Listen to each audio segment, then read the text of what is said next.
All right, welcome to this episode of Hammering Down. I'm your host, Kaylor Hodges, and I am being joined by a very, very special guest. This is a man from Valparaiso, Indiana. He went on to college to go to Missouri State and be the one of the not only the best keeper to come out of that school, but one of the best keepers in the country. He eventually came out and played professional ball in the MLS, went to Richmond, Puerto Rico, and then here he came back and he's back in the U.S. with the Legion. I'm being joined by the man himself, one of my favorite players of all time, Mr. Trevor Spangenberg. How you doing, man? I'm doing good, Kaylor. Thanks for having me on. So I got to start off a conversation with news. I guess as as we're talking about 30 minutes ago, broke. We're playing Atlanta United. How do you? I guess you guys have probably known for a little bit now, huh?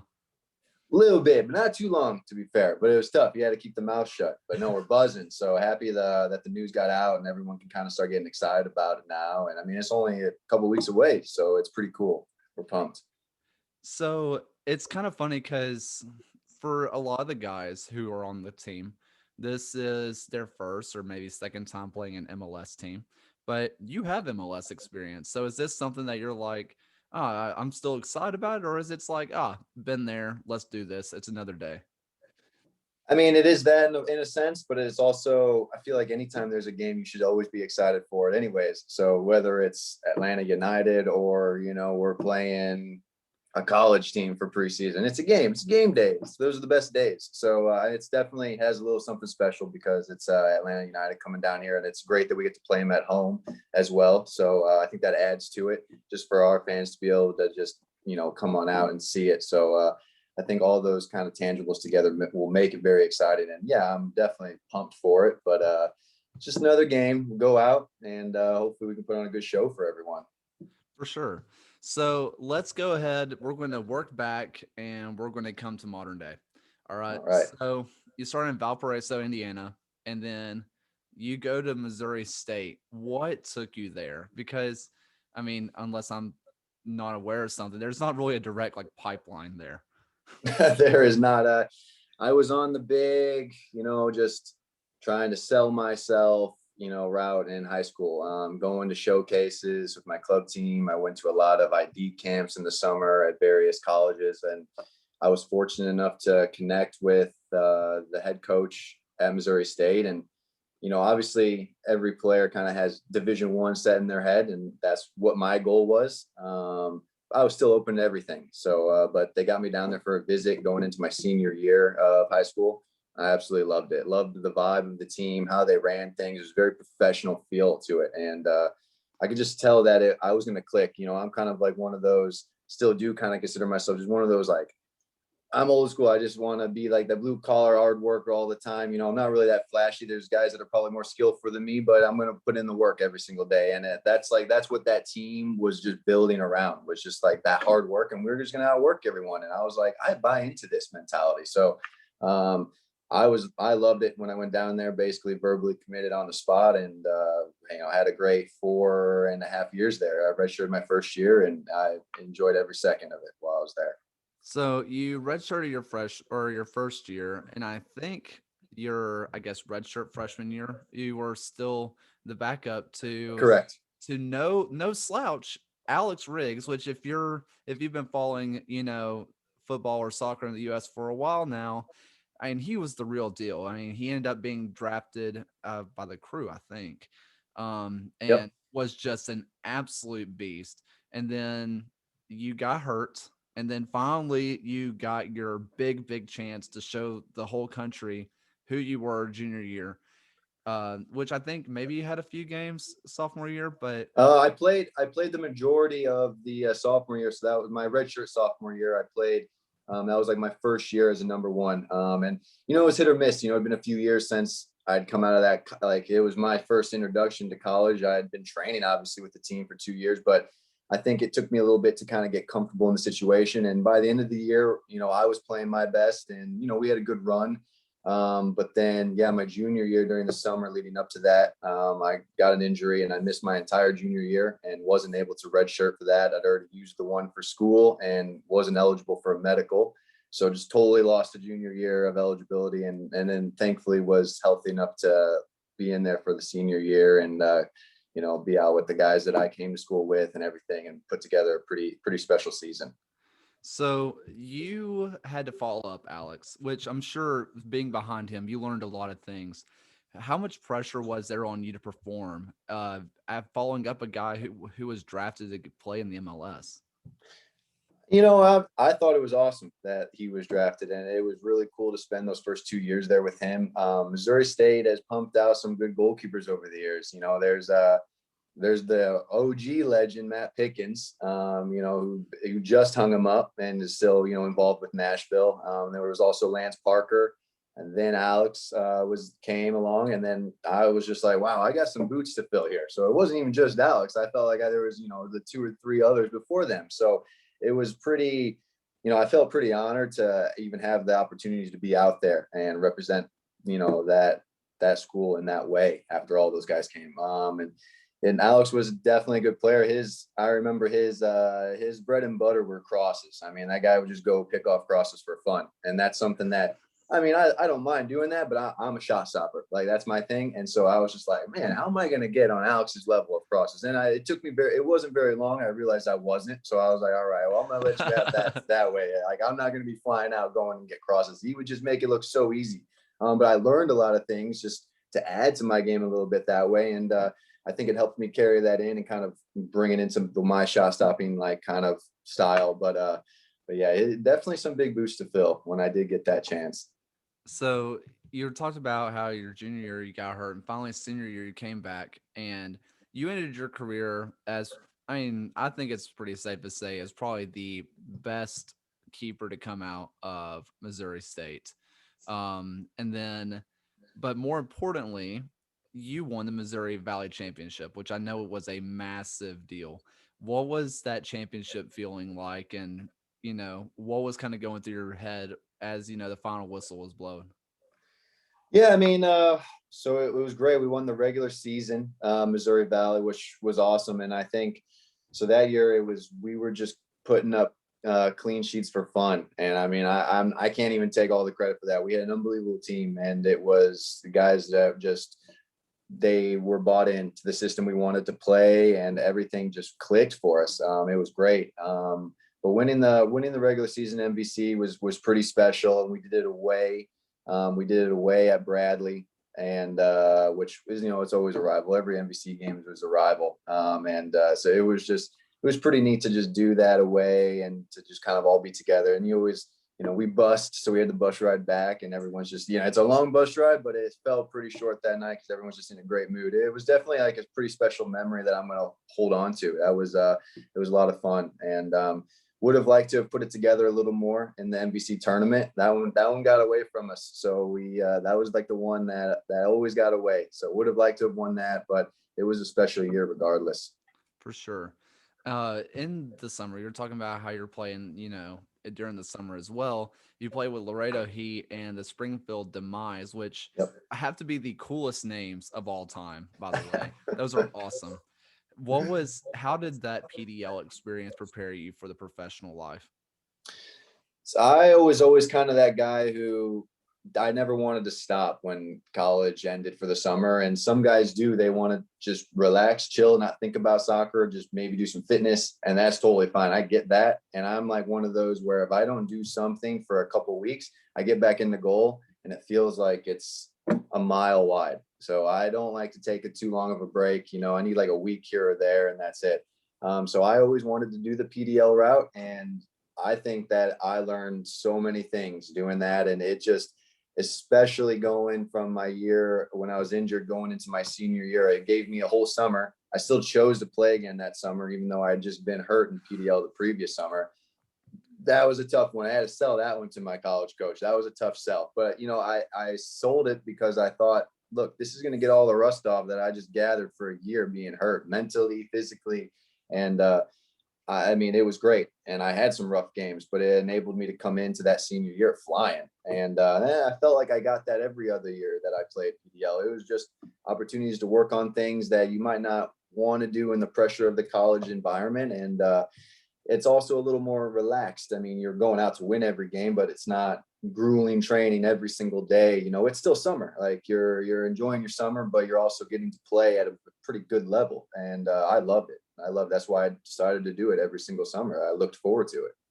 The Hammers, which are the predecessor to Legion, Mhm. those matches were some of my favorite because you just saw players just going out there and just doing some of the craziest things, like you said, because there wasn't the same pressure. Obviously, everybody wanted to win the championship, Mhm. but it wasn't the same. Because that team, it's not like you're some guys, I guess you will, but it's not like you're sitting there and you come in with a recruiting class and you're trying not to let down your boys. Yep. It's like summer, it's just we're here to have a good time. The amount of just 40-yard shots that were going out, just keepers who are coming way off their line to make a diving save. It was just awesome. It was just so much Yep. fun to watch. Yep. I mean, I loved those games because it was we put together some good teams with the Demise. I played for them. I did Laredo pretty early on. I think that was after my freshman year, and I was with the Demise just because they're from Springfield, Missouri. So I got to stay in Springfield, and I didn't have to really move or do any of that. So I loved playing for them. And there were games though I felt pretty consistent where I'd be making 10+ saves, and I was like, I love this. This is great because it was just a totally different vibe from college because we were a very defensive minded team in college. And I was only required to make 2 or 3 a game, and that's a totally different game mentally. So when I'd go out there, I'd be like, cool, like, let's go. You guys go ahead and attack. I know I'm going to be busy. That's fine. I love this. This is awesome. So it was fun to get that different aspect in the summertime. And it just, yeah, I really enjoyed every single minute of it. So you graduate, you're done with the PDL, you go to Chivas USA, which may they rest in peace. Or I guess they're RIP. LAFC Yeah. Yeah. now, sorta ish. But you only have one appearance there. But from what I've heard, everything I've read, and whenever I would watch games that were happening there, it seemed like it was a party all the time. What was that experience like? And I guess when you did get your first appearance there, how did you soak that in? Well, I went from Springfield, Missouri to LA, and I'd never been to LA. And so my eyes were like, what is going on out here? It was a different environment and world that I was used to. So it took a little adjusting, but getting into that professional environment, I had craved that for so long. I mean, that was always my goal. I was like the one that said it as a kid, as everyone did. I wanted to be a pro. So I was just soaking everything in and loving it. And that first that first appearance, that was a different one. So I was on the bench as the backup, and the first choice that night, Tim Melia, he took a red card. So I came on to face the penalty. So unfortunately, I didn't save it.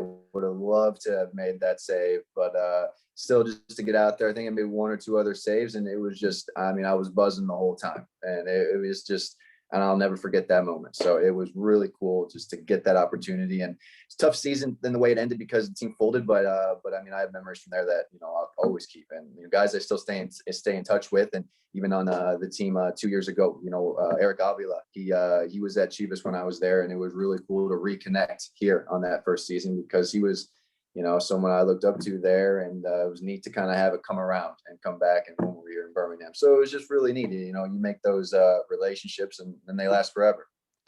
I mean, there's definitely a lot of players that just made their way around, and it was really interesting to see where everybody ended up.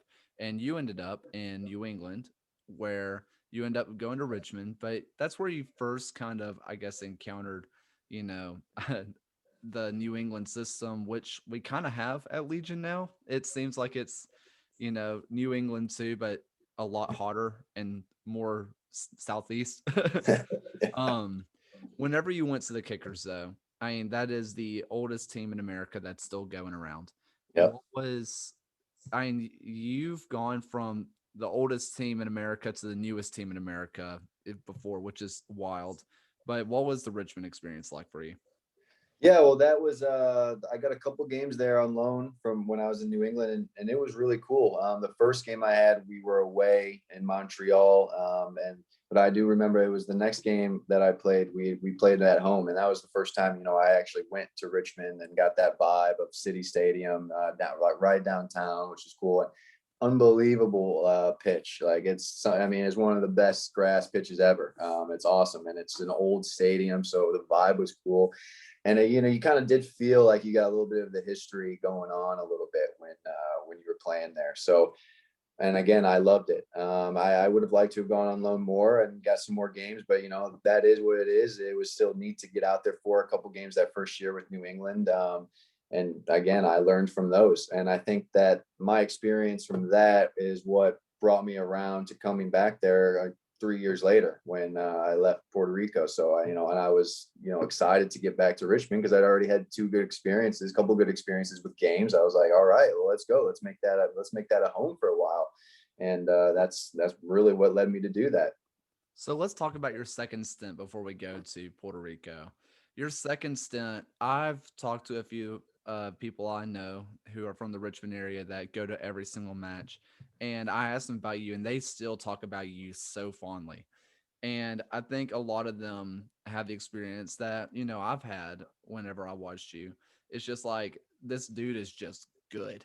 Like everybody, and like you said, you have a very professional mannerism to yourself that you can tell on the pitch as well. Like you're vocal, but it's never calling anybody out for something. It's I'm do my job, you do your job, and we're going to get it done. Your second stint, you had 18 appearances. What was it like being more of the regular starter in that city again? I mean, I loved it. And what you just mentioned with you speaking to some of the people, I mean, that the Red Army out there are awesome people, and just the entire fan base. They were so great, regardless. Wednesday night games, miserable weather, they're out there beating the drums. It was so cool, waving the flags, always in the same corner, and they just always brought the atmosphere, and it was you could just tell that everyone was just bought in. That team had been there for so long that they got the roots laid down, and I was honored to be a part of it. It was really neat to get a good run of games there. Wish we had had a better season, just for the fact of giving it back to them, because it was like, look, I'm always passionate. I want to win every single game. It's such a bummer to me that it's not, obviously I devastated when we lose, but it's not even just for myself, it's for everyone else, because I mean, yeah, we want to always win for every single supporter. It's like, that's awesome, like, we play for you guys. So but it was neat to get a good run of games there. We had some fun away trips. We played someone from La Liga in the summertime, which was fantastic. I think it was Espanol.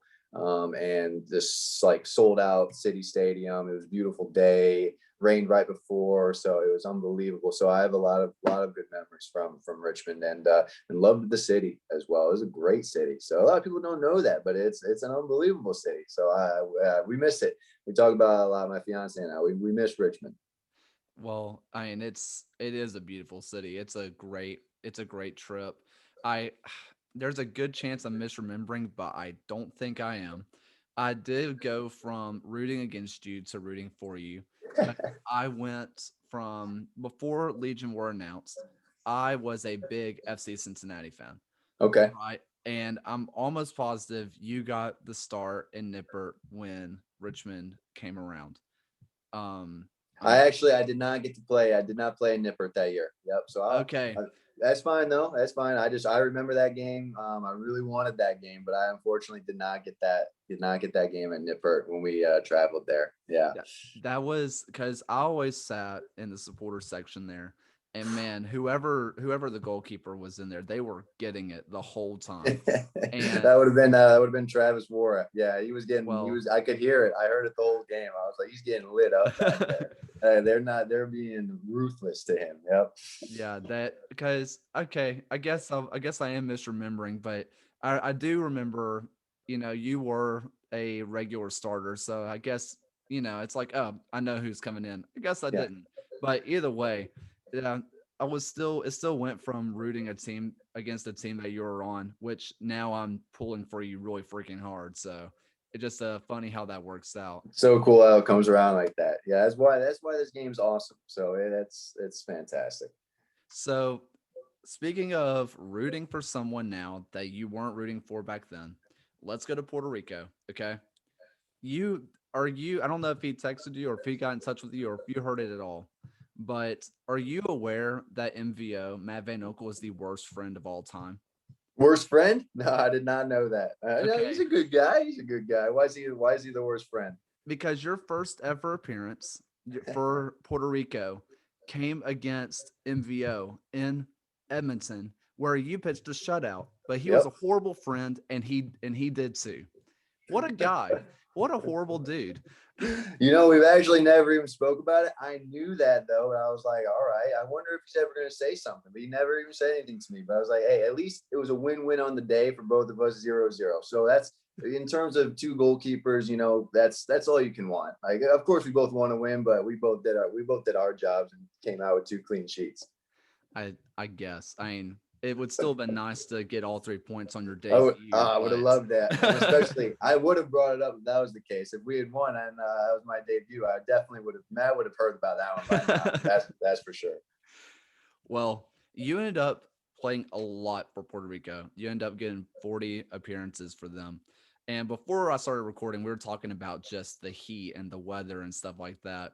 For a guy from, Indiana, which is in the summer, it still gets pretty hot, but it's not Puerto Rico. What was that experience like for you? Yeah, there's not much that is like Puerto Rico. That is true.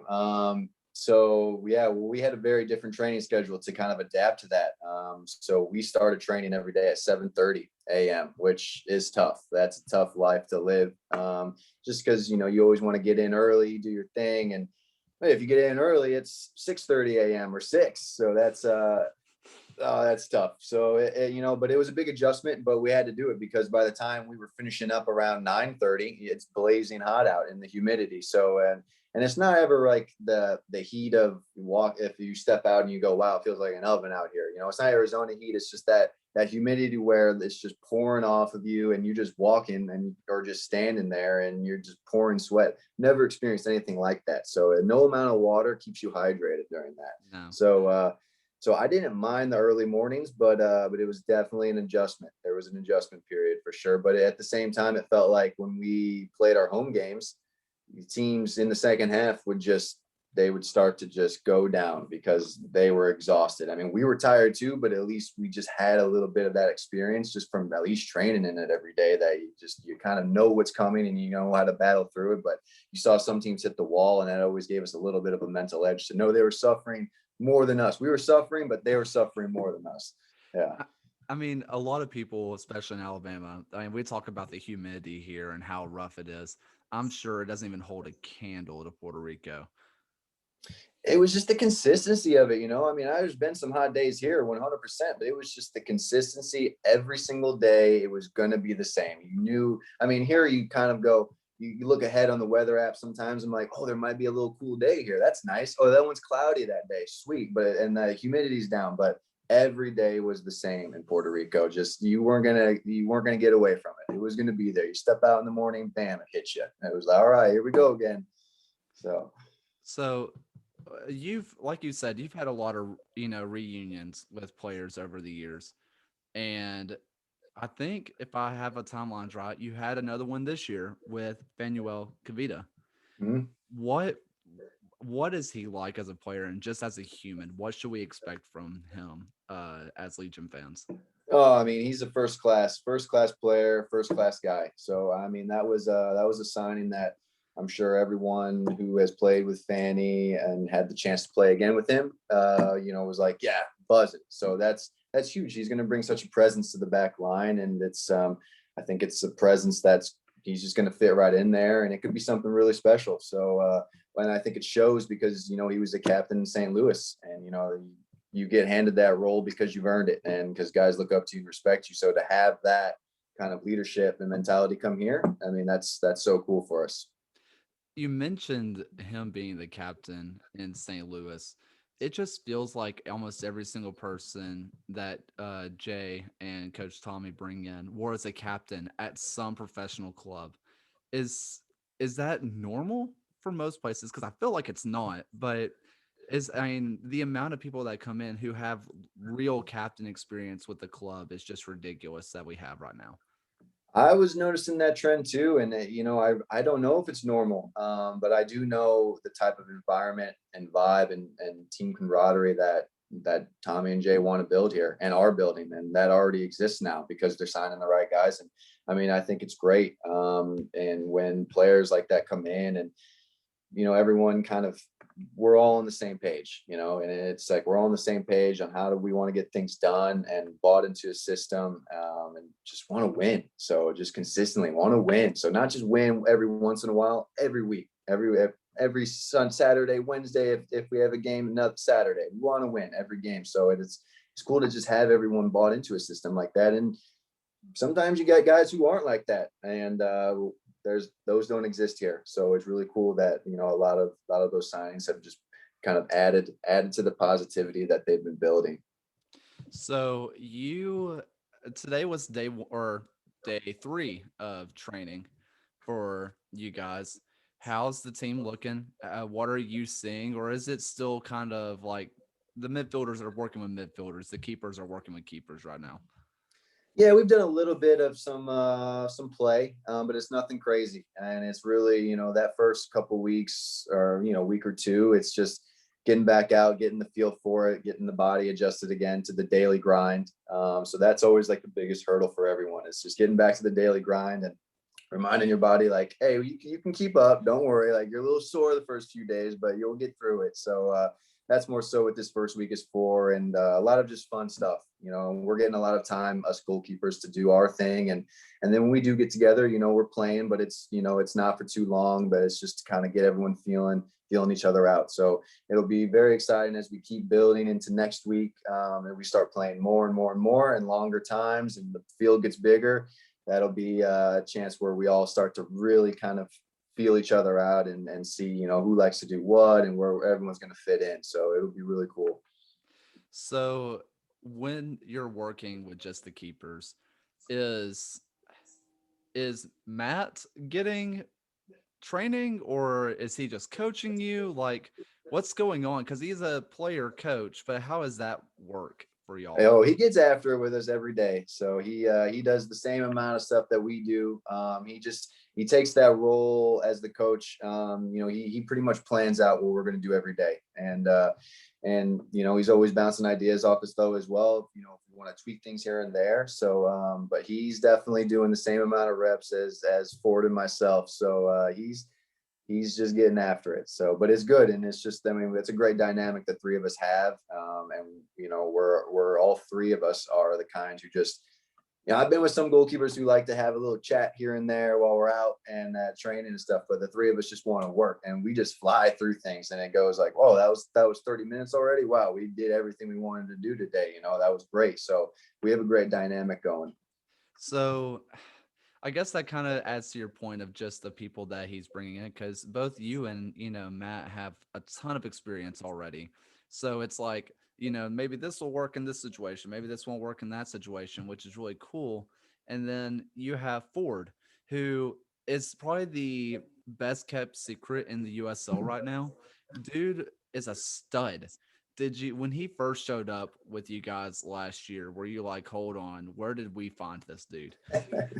No, he fit in. He fit in great right away. So, and we've seen him play in training, and he's great. So he fit right into the group and it was really neat because the first year here, Matt and I, we had Joe Nasco who would occasionally come out to training, but for the most part, it was Matt and myself out there at training every day. And I mean, that's not easy. So so it was like, all right, who's going to come in and kind of really bring that third goalkeeper dynamic? Because you always want to have like three good ones. You want to have a good group of 3 or 4.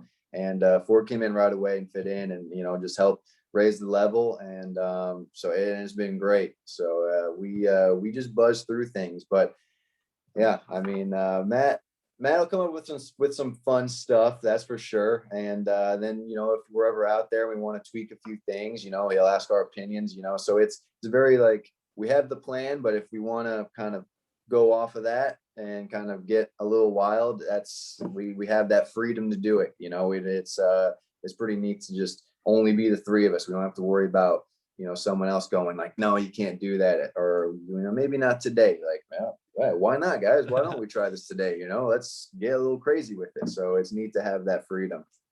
I mean, the depth the Legion have at goalkeeper is insane because if any of you three are legitimate GK1s at pretty much any other club, we have all three of you here, which as a fan, it's like, okay, we can throw out Trevor, we can throw out Matt, we can throw out Ford. We're keeping a clean sheet tonight. Mhm. But like it's so nice having that. And I'm sure it's like that iron sharpens iron, with you guys competing with each other and also just pushing each other to get better every single day. Yeah, every day. Yeah, every day. And that's what makes it great. Every day I know that Ford's gonna come in and he's gonna push me. And every day I'm like, Matt, I'm coming and I'm gonna push you. And so but it's in a good competitive way, and no one's ever doing it. And again, you've seen it, you've heard, but some guys take that competitiveness to a level where it's just like they're jerks, and it's Yeah. just like there's none of that here. And it's like we absolutely compete with each other, but it's more so to raise the bar, because I know that if I'm going to raise the bar, Matt's going to raise his bar and it's going to make him better. And the same goes for Ford and myself. So it's just like we're all doing it to make each other better goalkeepers, and it's only going to benefit in the long run, because whoever's out there on game night is 100% deserves to be out there and is going to do the job. So, and hopefully get a clean sheet. So it's the way that we come in every day and work is just, it's only helping each other out in the way that we compete. So you yourself have coaching experience. When you were, I'm pretty sure at Missouri State, you were coaching just a little bit on the side. And as you've gone on, you've helped coach a little bit. And you're with, I think, Matt's coaching group now, that whenever he's doing lessons, whenever the world's not absolutely insane. Whenever you're working with, especially someone younger, what's always step one for you? Like, what is the most common thing that you see people work that they need to work on, or what's just some overall basics? Ooh, well, I mean, there's a lot of them. And I try to not go in and have like the blueprint that needs to be followed every time. I think that's something I've really kind of adapted, and I feel like Matt does the same. It's We've seen a lot of instances where a coach has like the way they want every goalkeeper to be, and yeah, there's some rights and there's some wrongs, but there's also everyone should be different and have their own technique or style. It's not like you don't have to look on the TV and be like, you need to play like this guy if that's not your style. So it's totally fine. I mentioned like in college, I wasn't going to be the guy who's going to go out and be fielding crosses everywhere. I'm a shot stopper. And you see goalkeepers like that all the time. And some, it just naturally comes to them. Some have unbelievable technical ability and they need to branch out in the shot stopping way. I think that's one of the more fun parts of the coaching side, is trying to figure out what kind of their own goalkeeper identity they have early on, and then not really changing it, but helping them grow into that and helping them realize what they have too. Because I mean, they're young kids. They know they're having fun, which is the main point, but they don't really know what they're specifically maybe good at or how that's helping their game. So I love that part of helping them find out what's clicking for them, and then we just launch it from there and make them focus on those kind of technical sides and help them grow. So, now I don't want to brag here, Trevor. Okay, but some people are saying that I might be one of the greatest 7v7 adult league soccer goalkeepers of all time. My only downside is that my hands are weaker than a tiny 2-year-old, and I cannot kick a ball further than 10 yards. How would you help me out? How would you get me from 7v7, maybe second choice keeper, to being that number one? Hey, I mean, let's see, the hands, like just the grip strength. I mean, just buy one of those grippers, those always go over well. I have one of those, and it's in my truck. And I mean, first of all, I use it when I'm driving around because people drive me crazy, but I'm just driving, I'll steer with one hand and I'm gripping it. And I'm just, doing that. And without realizing it, I'm like, wow, maybe I should switch hands. Otherwise I'm going to be way dominant here, So, I mean, the grip strength is always a fun one, and just kind of building the wrists and stuff like that up. But, I mean, as for the kicking, that's something I always tell every goalkeeper is it's one of the easiest things we can work on, because as outside of goalkeeping, you don't need anyone for that aspect of goalkeeping. So whereas everything else, we need someone to shoot on us, help us make a save. But for kicking, you can just do it on your own. If you have a net, fantastic. If not, you can just kick it and chase it. That's tough, but at least you could do it on your own. So, or you know what, if playing short's your game, just play short every time. Who cares? That's the new standard anyways. So I mean, just be like Man City, just ping it around nice and short and be accurate that way. So I'm just going to talk about my time as a first choice 7v7 goalkeeper, okay? All right. So 3 times this year I have been nailed in the face with the ball. So Such is the life. How often is that something that you've taken before and you're like, man, that one really sucked? And is there just any way to avoid that other than just take it?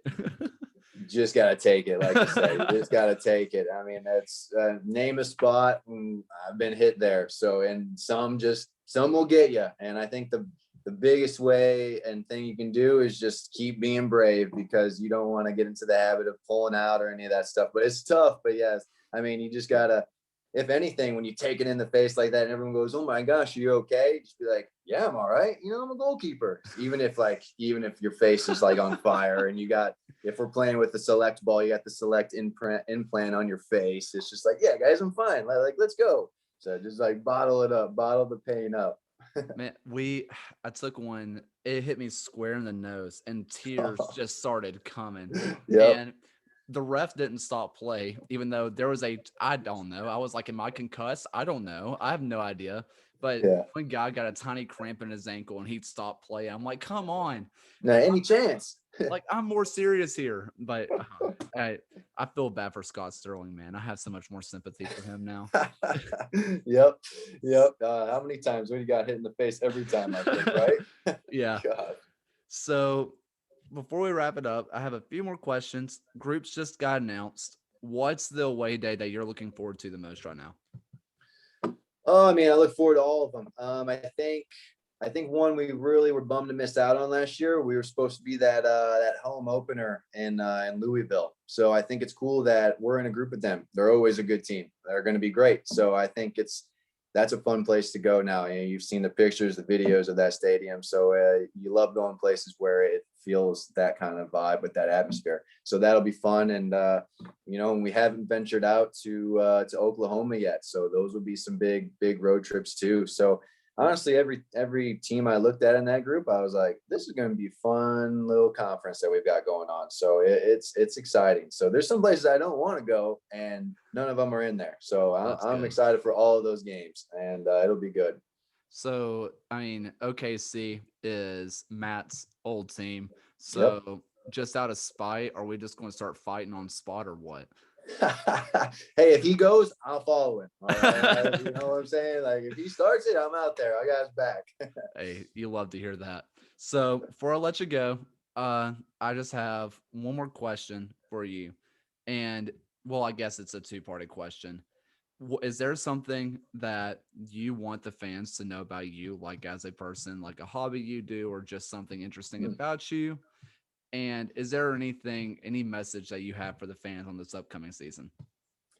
I mean, message-wise, I'm just going to say, look, everyone, we're going to give it everything we have. So, I mentioned earlier, no player likes to lose, but, it makes it worse because we know you guys have our back through it all, and we always want to win, for you guys. And so we're going to give it everything we have this year. This is one of the most exciting teams I've seen come together. So I am really excited for the year to get going and what we can accomplish. But it's a long season, so we got to put the work in. And there's never going to be an easy game. I mean, like we just talked about the conference; they're all good teams. They're all good teams. They're all tough places to go. So it's going to be a long year, a lot of tough games, but it should be a lot of fun too. So we're excited. We're excited to have everyone to hopefully we can start filling up BBVA a little bit more as the year goes on. We'll see. So hopefully, but regardless, just the fact that we'll have some fans there in the beginning cheering us on. Can't wait. Cannot wait. Hey. So, hobby wise, I don't know. I don't know about the hobby. I'm a pretty open book. First and foremost, like the hobby is soccer. Like that's my life. I love it. I live it. I watch it on TV. So I got the United flag behind me here. Of course, gotta represent. I'm sorry if that goes against you. But hey, through thick and thin, I've been from day one. So when I first started following soccer, but soccer's probably the main hobby. But outside of that, just when I want to mentally get away, I'm gonna have to say golf. I'm a big golfer. So I'm not that great, but I love playing. So that's kind of what I like to do when I get some free time and it's not 100 degrees out and I know I'm not going to pass out in the middle of a round, but that's that kind of helps me mentally get away if I want to just refresh a bit, but soccer first and foremost. So I just love this game. So and I'm buzzing to get going here with 2021. To anybody who's not watching the YouTube video of this, my head dipped down as soon as he said Manchester United. I am a big Palace fan, so we're playing today. We're playing right now. I had it on. What happened? Oh, it ended in a draw. Did it really? Yep. Oh. I had it on over there. It ended in a draw. I just saw. Yep. Awesome. Good result for you. It's a good result for you. Yeah. Guaita, I always pronounce his name wrong. He is a freak. He is so good. He had a great save in the first half. That was probably the last little bit of action I saw before we started. So he had a great save in the first half today. So yeah, that's it. I mean, I watch as many games as I can. I love that stuff. So it's been fun to see United start to climb back up a little bit, but they still need to find that consistency too. And good result for you today. But we don't have to stay on that topic for too long. Well, I guess now that you've reminded me of that one save, last question, I swear. How hard are deflected shots? Is that just the worst thing ever? They're tough. But I tell you what, they're one of the most fun things to train in training. So we'll have some fun with that in training. We'll put things in front of us, ball skipping off of it, hitting dummies, hitting cones on the ground. Wild. You never know where the ball's going. There's days where we get hit in the face from that. So those are some of the face days. You just know the ball just comes at you. So it's but I mean, in a game, it's a shot through traffic is one of the toughest things to deal with. But you can really have some fun with it in training, and you see a lot more videos of that these days of people working on that because it's such a huge part of the game, and guys are trying to find those little gaps through players, and But yeah, no, when you make a save off a nice deflection, it feels really good. It's a special one. I said that was the last question. I'm a liar. This really is the last question. Hold me to this. So you're talking about the deflected training, deflections, and all those. Ben Foster, Cycling GK, his YouTube channel, he just posted a video with his son of training and stuff, and they had all the deflection trainings and all that kind of stuff. Really cool to watch with all the spread out cones and then just sitting in and see where it pops. Yeah. Are we going to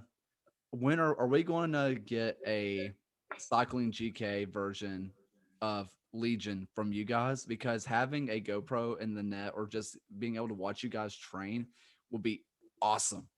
Can we expect that? I agree with you. I've chirped Matt about this a few times. So I think it comes down to sometimes we have even brought it out, GoPro with us. And then at the end of the session, we look at each other and go, we forgot to turn it on. And it's just like, once we get out of there, we just completely, like I said, we just cruise through things. And so one of these days we need to just have it set up, ready to go and get some good stuff. Cause I don't want to brag, but all three of us are pulling off some good saves in training. So I was like, let's get it out there for everyone to see. We're doing this. We're having fun all the time.